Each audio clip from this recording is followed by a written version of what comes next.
Today I'm going to show you how to make pernil, pork shoulder. It's going to come out with that nice crispy skin. Come, so I can show you pasito a pasito.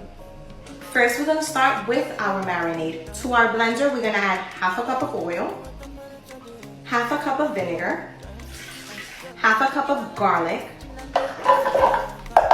a lot of pepper, a lot of adobo. Remember, it's going to absorb all of that flavor. Oregano, garlic powder. I know I have garlic, but I love garlic. 2 packets of sazon. I like to add a big tablespoon of sofrito. Now we're gonna blend it. Our marinade is done. Here I have 4 pounds of pork shoulder, which is half of a pork shoulder. What we're gonna do now is we're gonna make holes all around so it can seep the flavors.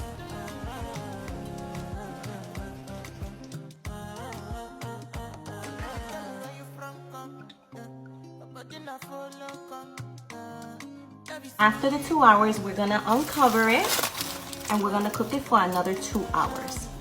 In total, it took 4.5 hours, guys. You have to make sure that it cooks all the way through, and also it's depending on your oven. Listen to this. Crispy skin, piece of meat. Let's taste.